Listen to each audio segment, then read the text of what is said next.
পরীর রাজা পরিচালন চ্যানেলে আপনাদের সবাইকে স্বাগত। তো আজ আমি আপনাদের মাঝখানে শুধুমাত্র একবার মন্ত্র পড়ে দৌলত পরী হাজির করার সহজ উপায় নিয়ে হাজির হয়েছি। তো আপনারা থাম্বনেলে দেখতেই পেরেছেন যে পরী আশীর্বাদ স্বরূপ আপনাকে কত পরিমাণ আপনাকে স্বর্ণের মুদ্রা এবং হিরে মুক্ত অনেক কিছু আপনাকে আশীর্বাদ স্বরূপ আপনাকে দান করবে।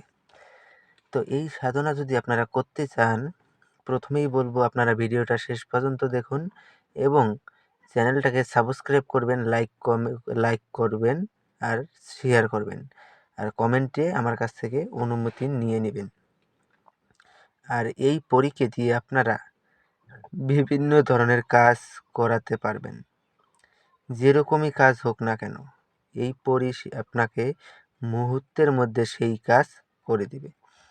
তো আশা করি আপনারা বুঝতে পেরেছেন। তো আমি অসুস্থ, আমার শরীরটা খুব অসুস্থর মাঝখানেও আমি আপনাদের সামনে ভিডিও তুলে ধরছি। আশা করি আমার ভয়েস শুনে আপনারা টের পাচ্ছেন যে আমি কীরকম সিচুয়েশনে রয়েছি। আমার মুখ দিয়ে কথা বের হচ্ছে না, কথাগুলো আটকে যাচ্ছে। আমার শরীর এতটাই অসুস্থ হয়ে পড়েছে। আশা করি আপনারা সবাই আমাকে আশীর্বাদ করবেন। আপনাদের আশীর্বাদে যেন আমি ভালো হয়ে আপনাদের মাঝখানে আবারও ফিরে আসতে পারি। আর এটা যদি নিজেরা প্রয়োগ করতে না পারেন, চালান করে নিতে চান, তাহলে পরে আমার স্ক্রিনে দেওয়া নাম্বারে আমার সঙ্গে যোগাযোগ করে নেবেন। তো এখন আর আমি আপনাদের বেশি কথা বাড়াবো না, মূল কথায় ফিরে আসব। এই সাধনা করতে গেলে সাধককে ব্রহ্মচর্য পালন করতে হবে। ব্রহ্মচর্য অর্থাৎ কি, ওটা আমার চ্যানেলে দেওয়া রয়েছে, আমার চ্যানেল থেকে দেখে নেবেন ব্রহ্মচর্যটা কি। তাহলে পরে আপনারা ব্রহ্মচর্য কি সেটা আপনারা বুঝে যেতে পারবেন। তারপরে আপনাদেরকে যা করতে হবে, তারপরে আপনারা কোনো মসজিদ হোক বা কোনো মন্দির হোক, ওখানটায় চলে যাবেন। চলে গিয়ে 10 টাকা পারেন, 20 টাকা পারেন, 1000 টাকা পারেন, আপনার সাধ্য অনুযায়ী আপনারা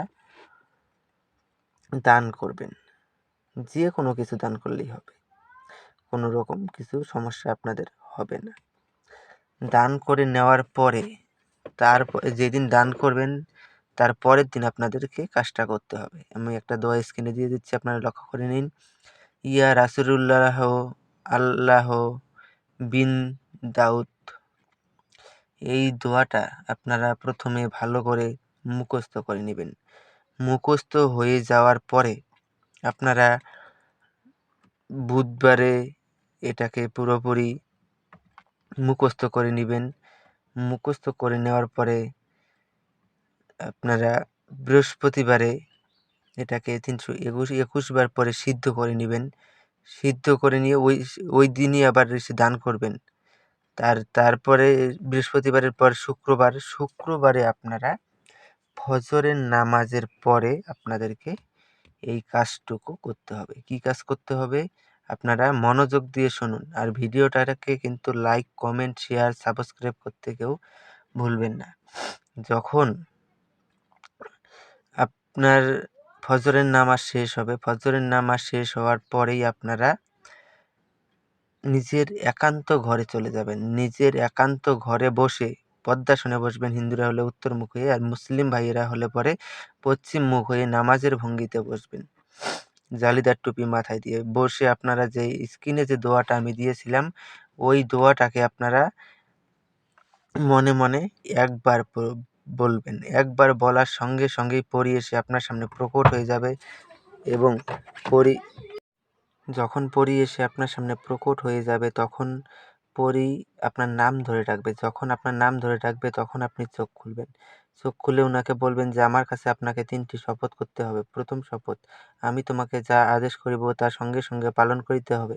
দ্বিতীয় শপথ, আমার অনুমতি ছাড়া তুমি কোথাও যেতে পারবে না। তৃতীয় শপথ, আমি তোমাকে যখনই স্মরণ করিব তখনই আমার সামনে এসে প্রকট হতে হবে। এই 3টি শপথ করার ফলে ও আপনার আজীবন বশ্যতা স্বীকার করে থাকবে এবং আপনার আদেশ অনুযায়ী চলবে। তো আশা করি আপনারা পুরো বিষয়টা ক্লিয়ারভাবে বুঝতে পেরেছেন। তো তারপর আপনারা ওনাকে বলবেন কি নামে ডাকলে পরে আপনি আমার সামনে এসে প্রকট হবেন। এই নাম যে নাম বলে দিবে ওই নামে আপনি যখনই ডাকবেন তখনই সে আপনার সামনে এসে প্রকট হয়ে যাবে।